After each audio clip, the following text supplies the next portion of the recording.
দিনটি ছিল 17 এপ্রিল। আমরা সকাল সকাল ছেলে আশীর্বাদে চলে গেছিলাম। তো হ্যালো এভরিওয়ান, আমি রিয়া ঘোষ, মেকআপ আর্টিস্ট। আমার ব্লগে তোমাদের সকলকে স্বাগত। তো আমরা সকাল সকাল সকলে বেরিয়ে পড়েছি ছেলের বাড়ির উদ্দেশ্যে। ছেলের বাড়ি যাব এবং সেখানে আমরা কী কী করবো সবটাই তোমাদের সাথে ব্লগের মাধ্যমে শেয়ার করছি। তো এখানে আমি আর আমার হাজব্যান্ড একটুখানি কেক মারছি, দেখতেই পাচ্ছ। ব্লগে অবশ্যই তোমরা আমাদেরকে চেনো। তো একটু নিয়ে নিয়েছি। এরপর আমরা সব তত্ত্ব এক এক করে নামিয়ে আমরা গাড়ির থেকে সকলে নেমে পড়লাম এবং এই পুরো যে বাড়ি দূর থেকে দেখা যাচ্ছে, এই বাড়িটাই হচ্ছে অনুপমদের, মানে কেয়ার শ্বশুর বাড়ি। আর এখানে প্যান্ডেল অলরেডি স্টার্ট হয়ে গেছে। এরপর একে একে আমরা উপরে উঠলাম, সকলে বসলাম। এরপর দেখো আমি একটু মিররে সেলফি তুলে নিলাম। এই সব গিফটগুলো, ফার্নিচারগুলো আমার বাবার দেওয়া। সেই ভিডিওটাও তোমাদের সাথে আপলোড করব, শেয়ার করব তোমাদের সাথে। তো এখানে অনুপমের ভাই, মানে কাকাতো ভাই এবং দেবাশিস সকলে মিলে একটু গল্প করছে, দেখতেই পাচ্ছ। আর আমিও একটু রুম ট্যুর করেছি, তো তোমাদের সাথে শেয়ার করছি একটু ক্লিপ করে। হ্যাঁ, তো এখানে আমার শাশুড়ি মাও গেছিলেন। অ্যান্ড এখানে তত্ত্ব দেখছি এক এক করে রেডি হয়েছে ওদের। এরপর আমরা বসার জায়গাতে সবাই এসে হাজির। তোমাদের সাথে আমি একটা জিনিস দেখাবো। দেখো কত বই, এত বই পড়েই আমার ভাইটু ফাইনালি একজন ইঞ্জিনিয়ার হতে পেরেছে। আর এরপর এখানে দেখো সকলে মিলে আশীর্বাদ পর্ব শুরু হবে। প্রথমেই ঠাম্মিকে দিয়ে শুরু হলো, ঠাম্মি আশীর্বাদ করলো এবং একে একে তারপরে আমাদের বাড়ির বড় জেঠু, মেজো জেঠু সকলে আশীর্বাদ করলো। এবং তারপরে সময় এলো আমার বাবার। তো বাবার পালা। বাবা তো ভীষণ কনফিউজ থাকে, আর মেয়ের বিয়ের বলে কথা, ভীষণ স্ট্রেস নিয়েছে। তারপরেও যতটা পাচ্ছে সে করেছে। বাবার শরীরটাও ভীষণ অসুস্থ ছিল।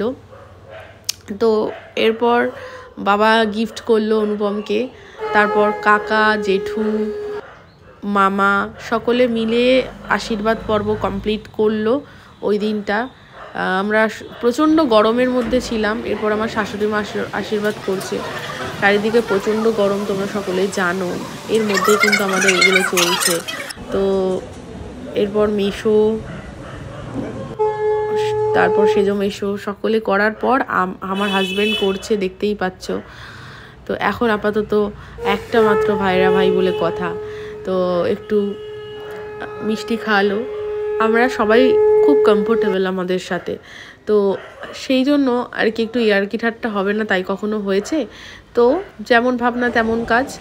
আমি আশীর্বাদ করতে বসেই একদম শটাঙে গিফট দেওয়ার নামে 500 টাকার হাতের নোট বের করে যখন গিফট দিচ্ছি, দেখো কি করলাম। মিষ্টি খাওয়ানোর পরেই দেব গিফট, আর আমি 1 টাকা দিলাম এবং উঠে পড়লাম। এখানেই মজা। তারপর ভাবলাম না, এটা খুব খারাপ হচ্ছে, 500 টাকা দিয়েই যাক। আর দেখো ভাইটুও দেখে নিল যে এটা অরিজিনাল কিনা। তারপর ভাইটুকে খাওয়ানোতে বসানো হলো, কারণ আইপুরো ভাতে দিনই আশীর্বাদটা মেনলি হয়েছে। তো ওদের যে নিয়ম ছিল সেই অনুযায়ী ওরা সব কিছু দিয়েছে। এবং আশীর্বাদটা কমপ্লিট করার পরেই এই রিচুয়ালটা, মানে ভাত খাওয়ার রিচুয়ালটা হয়েছে। আমরাও ওদিকে চলে যাব, ভাইটুকে একটু ক্লিপ নিয়ে নিলাম তার জন্য। ওইদিকে আমরাও খেতে বসবো, কারণ আমাদেরকেও ব্যাক করতে হবে। বাড়িতে এখনও অনেক কাজ বাকি। আমরা সবাই বসে পড়েছি। আমরা 15 জন মতো গেছিলাম, ড্রাইভারদেরকে নিয়ে 15 জন মতো গেছিলাম। তো এখানেও আমি একটু কেক মেরে নিলাম। প্রচণ্ড গরম বাইরে চারিদিকে। তারপরেও বুঝতেই পারছো মেকআপ সেভাবে করিনি, জাস্ট একটু টাচ আপ করেছিলাম। অ্যান্ড তারপরে খাওয়া দাওয়া, ভাত, মাছ, ডাল যেরকম হয় আর কি। তারপর আমরা একে একে সবাই ব্যাক করছিলাম।